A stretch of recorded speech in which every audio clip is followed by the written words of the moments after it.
السلام علیکم information house کے معزز سامعین،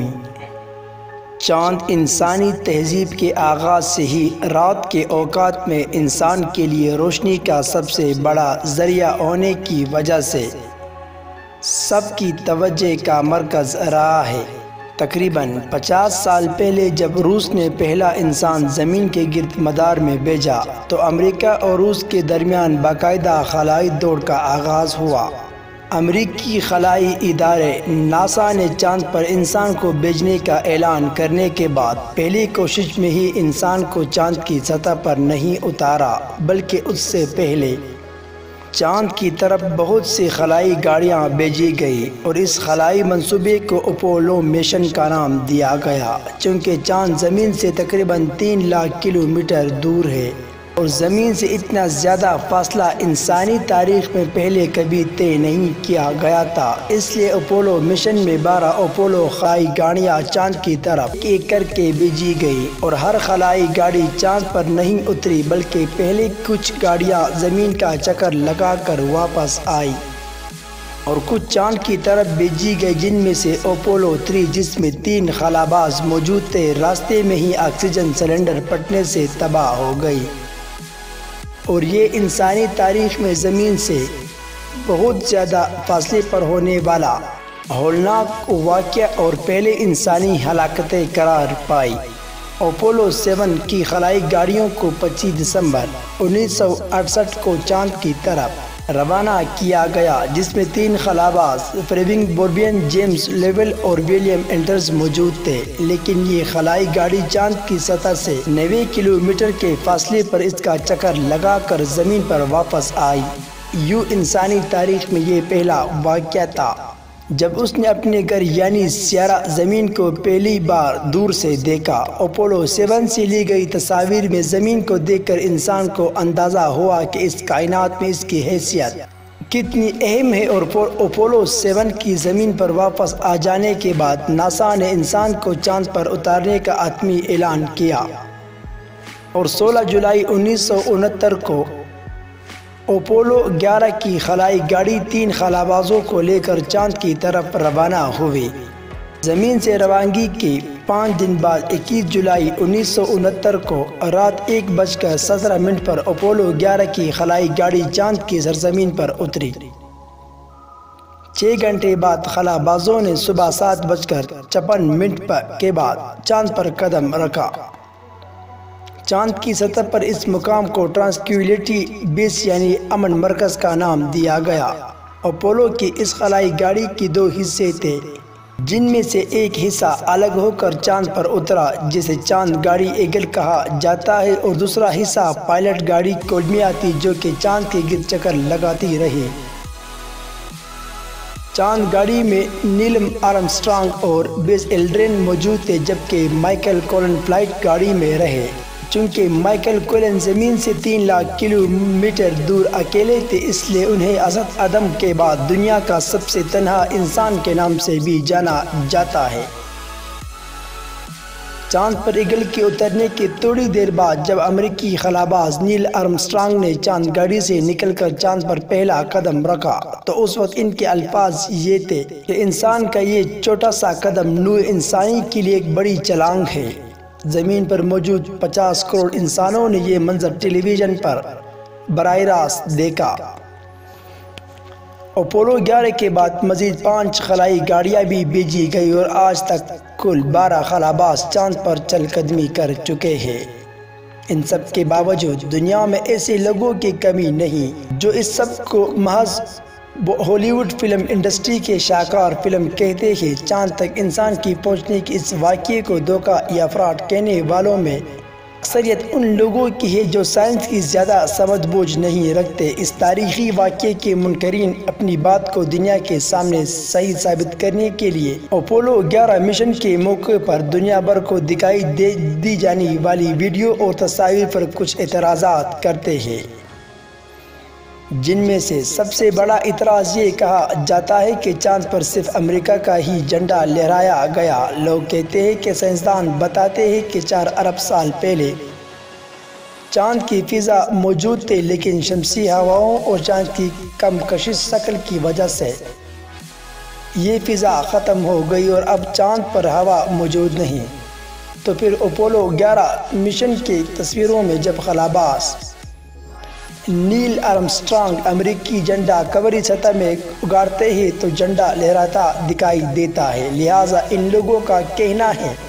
کہ یہ سب زمین پر کسی ہالی ووڈ فلم کی طرف فلم بنایا گیا ہے۔ ان کا کہنا ہے کسی بھی عام انسان کو درست لگے گا، لیکن ایک اچھا سائنسدان وہ ہوتا ہے جو خود تحقیق کرے۔ اس لیے اگر ہم جھنڈے کی تصویروں کو غور سے دیکھیں تو ہمیں انگریزی حرف تیجی کے حرف ایل کی طرح لوہے کا راڈ دکھائی دے گا۔ جھنڈے کو راڈ زمین پر موجود جھنڈوں کی طرح سیدھا نہیں بلکہ اوپر سے کپڑے کو سیدھا رکھنے کے لیے بھی راڈ لگایا گیا ہے۔ اگر ایسا نہ کیا جاتا تو جھنڈا ہوا کی عدم موجودگی کی وجہ سے ہمیشہ کے لیے لٹکا رہتا اور کبھی واضح نہ ہوتا۔ اس حوالے سے دوسرا اعتراض یہ کیا جاتا ہے کہ قمری آسمان میں ستارے کیوں نظر نہیں آ رہے۔ یہ اعتراض اکثر کیا جاتا ہے کہ زمین پر تو روشنیوں سے بڑے شہروں سے بھی آسمان میں ستارے دکھائی دیتی ہے، مگر چاند پر تو نہ فضا ہے نہ اور ہی کوئی آلودگی، تو تصاویر میں ستارے واضح دکھائی دینے چاہیے لیکن کوئی ستارہ نظر نہیں آتا۔ یہ بات بھی حقیقت سے قریب تر معلوم ہوتی ہے، لیکن موبائل کیمرہ ہو یا DSLR کے کیمرے سے اس کی وجہ بآسانی بتائی جا سکتی ہے۔ اکثر اوقات کچھ دیر تیز دھوپ میں وقت گزار کر اندر کمرے میں جائے تو کچھ وقت کے لیے تمام کمرہ سیاہ نظر آتا ہے، مگر تھوڑی دیر بعد پورا کمرہ دکھائی دینے لگتا ہے۔ در حقیقت اس کی وجہ یہی ہے کہ جب تیز روشنی میں آنکھیں خود کو اس طرح ترتیب میں لے آتی ہے جس سے تیز روشنی میں چیزیں کو آسانی سے دیکھا جا سکتا ہے۔ جیسے ہی قدرے کم روشنی والے کمرے میں جایا جائے تو آنکھوں کو کم روشنی کے حساب سے خود کو ترتیب دینے کے لیے کچھ وقت درکار ہوتا ہے، لہذا اس دوران کمرے میں بہت زیادہ اندھیرا محسوس ہوتا ہے۔ انسان نے کیمرہ آنکھ کو دیکھ کر ہی ایجاد کیا تھا، لہذا کیمرے میں بھی اسی طرح کی دو ترتیبیں پائی جاتی ہیں جو تیز اور ہلکی روشنی میں تصاویر لینے میں مدد دیتی ہے۔ ان ترتیبوں کو ایکسپوژر سیٹنگ کہا جاتا ہے۔ اپولو مشن کے وقت کیمرے اتنے جدید نہیں تھے کہ ان میں یہ صلاحیت پیدا کی جا سکتے کہ وہ خود کو روشنی کے حساب سے ڈال لے،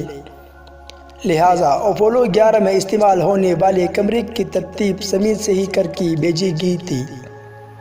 چونکہ چاند کی سطح سورج کی تیز روشنی کی وجہ سے بہت زیادہ روشن تھی، لہٰذا کیمرے کی ترتیب اس طرح رکھی گئی تھی کہ وہ چاند کی روشن سطح اور خلابازوں کو صحیح طرح سے ریکارڈ کر سکے۔ اس ترتیب کی وجہ سے ستاروں کی مدھم روشنی کو یہ کیمرہ ریکارڈ نہ کر سکا، جس کی وجہ سے ہمیں تصویروں میں ایک بھی ستارہ نظر نہیں آتا۔ اس حوالے سے تیسرا بڑا اعتراض یہ کیا جاتا ہے کہ تصاویر میں سیاہوں کی مختلف سمتیں کیوں نظر نہیں آ رہی، اور دلیل دی جاتی ہے کہ تصویر میں روشنی کا ذریعہ سورج نہیں بلکہ اسٹوڈیو میں موجود فلیش لائٹ سے، چونکہ روشنی ایک سیدھ میں سفر کرتی ہے اور زمین پر سورج کی روشنی سے بننے والے سائے ایک سیدھ میں بنتے ہیں۔ اس کی وجہ یہ کہ سورج زمین سے تقریباً 15 لاکھ کلومیٹر دور ہے، لیکن اپولو 11 میں سیاہوں کی سمت دیکھ کر اس کی حقانیت پر شک سا ہونے لگتا ہے، پر ایسا ہرگز نہیں۔ آئزیک نیوٹن کے پہلے قانون حرکت کے مطابق اگر کوئی چیز رکھی ہوئی ہے تو اسے حرکت میں لانے کے لیے قوت لگانی پڑتی ہے، اور اسی طرح اگر کوئی چیز حرکت میں ہو تو اسے روکنے کے لیے بھی قوت درکار ہوتا ہے۔ اس بات کو مد نظر رکھتے ہوئے اپولو مشن پر جو کیمرے چاند پر لیا جا گیا تھا اور اسی طرح بنایا گیا تھا کہ کیمرے کو یا بغیر حرکت دیے ارد گرد کے زیادہ حصے کی تصویر آرام سے لی جا سکے۔ اس کیمرے میں فش آئی لینس یعنی مچھلی کی آنکھ کی طرح کا لینس استعمال کیا گیا تھا۔ یہ لینس اس طرح کا ہوتا ہے کہ جیسے ایک مچھلی آنکھ کو بنا حرکت دیے تمام منظر دیکھ لیتی ہے، اور اسی طرح اس کیمرے کے ساتھ بھی کیا گیا تھا۔ اس حوالے سے چوتھا بڑا اعتراض یہ کیا جاتا ہے کہ چاند سے واپس آتی چاند گاڑی کی تصویر کس نے لی۔ 1969 میں آج کے دن دنیا بھر میں نیل آرمسٹرانگ اور بز ایلڈرن کو پہلی بار چاند پر چل قدمی کرتے تو دیکھا گیا، لیکن جب اپولو 11 کی چاند گاڑی واپسی کے لیے خلا کی طرف واپس گئی تو ویڈیو بھی دکھائی دی گئی تو لوگ بہت حیران ہو گئے۔ کہ یہ ویڈیو کس نے بنائی، کیونکہ کیمرے تو چاند گاڑی میں خلاباز کے ساتھ تھے۔ در حقیقت ناسا اور اس کی جانب سے چاند پر اپولو مشن سے پہلے بہت سی خلائی گاڑیاں چاند پر بھیجی گئی تھی جو چاند پر موجود تھے، اور یہ ویڈیوز بھی ان گاڑیوں پر لگے کیمرے سے بنائی گئی۔ اس حوالے سے ایک اور بڑا اعتراض یہ کیا جاتا ہے کہ ناسا نے چاند پر دوبارہ انسانی مشن کیوں نہ بھیجا۔ یہ سوال اکثر کیا جاتا ہے کہ اگر ناسا کے اس اپولو مشن میں سچائی ہے تو ناسا نے چاند پر دوبارہ انسان کو بھیجنے کی کوشش کیوں نہیں کی، حالانکہ اب تو جدید ٹیکنالوجی بھی موجود ہے۔ دراصل انسان کائنات میں زمین کے علاوہ دوسری جگہوں پر بھی زندگی کو تلاش کر رہے ہیں، اور اسی لیے چاند پر گیا تھا تاکہ وہاں کا ماحول دیکھ سکے۔